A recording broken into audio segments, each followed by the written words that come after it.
Hey guys, welcome back to Reading and Writing Refuge. I hope you're having a great day. And what I want to talk to you about today is activities that may encourage story development.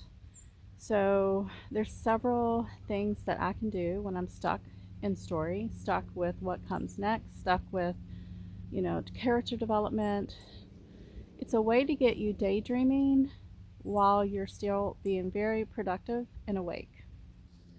So, one activity that I find incredibly productive for writing and kind of harnessing ideas and story development and what happens next is to take a long walk.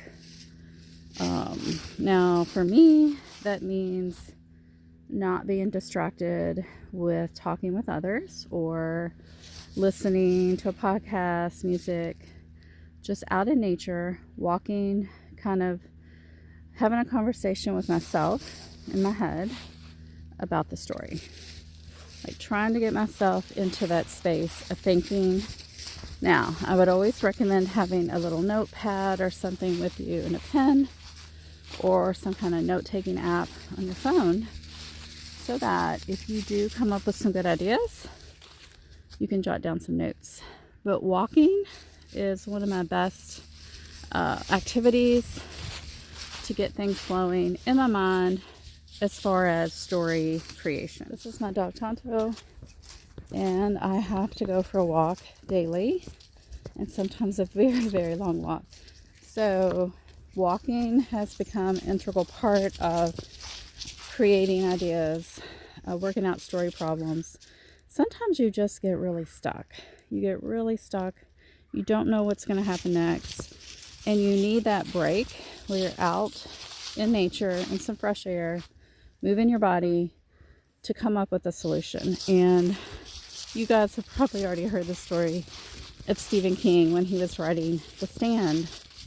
He got stuck, I think kind of getting towards the end of the middle, towards the beginning of the end.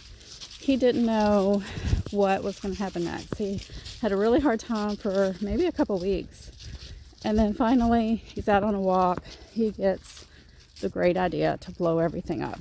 And so, it just came to him. He was receptive. He was in that point of being connected with story creation, moving his body, getting that exercise, and he got the great inspiration. So definitely walking is going to be one of my top recommended activities. An activity that really is not a fun activity, but I've had great results with, is washing the dishes. I do not like washing the dishes, but it's been great for story creation. And also, so the way it works for me is I daydream when I'm working with my stories, and I'll see things carrying out in my head. I'll hear, what's going on. I'll see it like a movie. And I've had incredible story movies while doing the dishes. Like I said, keep a notepad nearby. But even though I don't like doing the dishes, it is very therapeutic for creating what comes next. There's a dog not too happy that I'm walking back through here. You can hear him barking. So along those lines is taking a shower. So yeah, showering, that can be like an incredible space to kind of get connected to story. You're in there, you're taking a shower, and then all these great ideas start hitting you, right? Because usually it's quiet. You're just, thinking about your day. You're in a headspace of just kind of reflecting. And so that will probably lead you into, and you're relaxed, you've got that nice warm water, into hopefully kind of getting into that space of daydreaming with your story. And I've had so many great ideas come to me in the shower as well. So there is a product made for the shower so you can take notes, make a list, take notes while you're in the shower. I think that is such a cool idea. Or you could just keep like a notepad and a pen or pencil near your shower, and as soon as you get out, jot down those great ideas. So another activity, whoa, easy now, could be jigsaw puzzles. So you are thinking, as you're doing the jigsaw puzzle, but it's not active where you really have to concentrate, like, if you're doing some algebra. So you can be working a jigsaw puzzle. You could be doing like the adult coloring books, but you want to, keep the music low or off. Don't be multitasking, watching TV and doing your puzzle. Let your mind kind of open up as you're moving your hands, you're sorting, and see if you can get some story help that way. So I do recommend those type of activities as well. So let's think about some more activities. I did have a list. I don't have it with me, but I'm going to try to remember everything I wanted to tell you. But first I have to get past this ice right here. So we're almost to the fifth and final activity I'm going to recommend in this video today.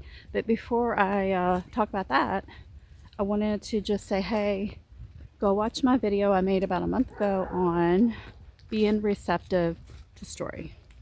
So you have to be in a place of reception and wanting to work on the story before I think all of this is going to come to you easily.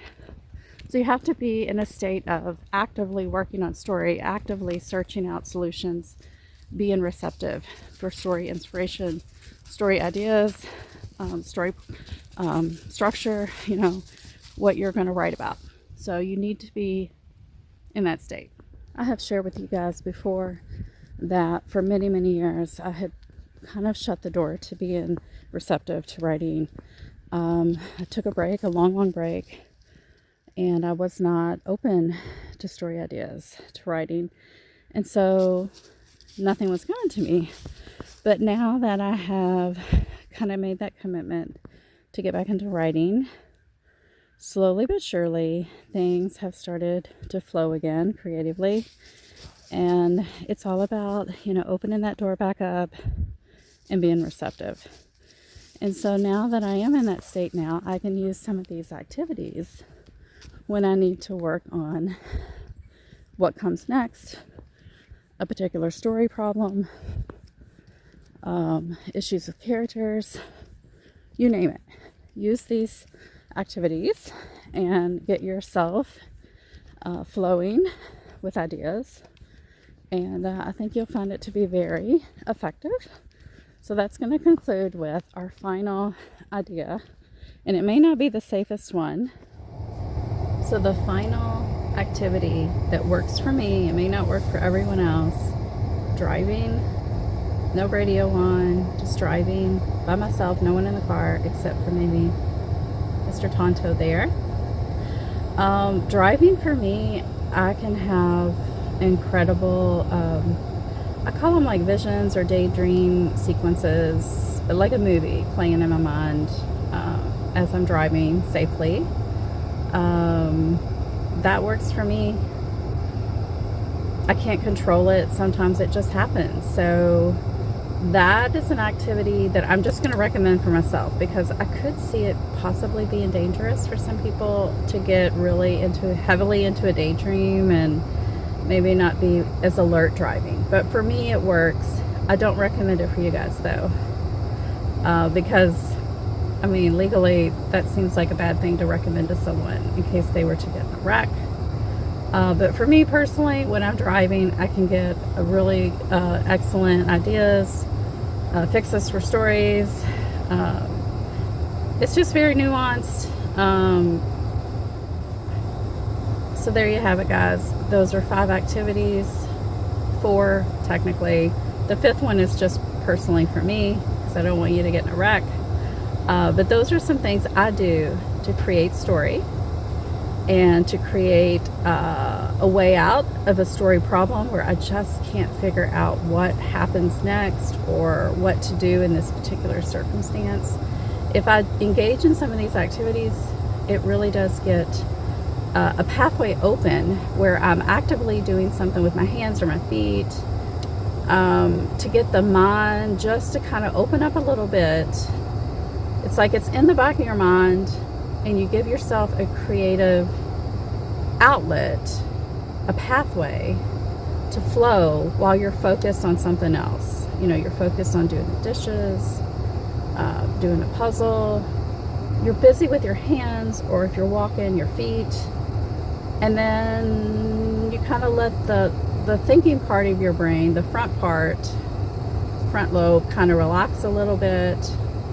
And then this creative stuff in the back, I guess it's in the back, I don't know, it can do its job. So you kind of get out of the way and let that creative inspiration take over. All right, guys, I hope you're having a great writing week, and I'll talk to you soon.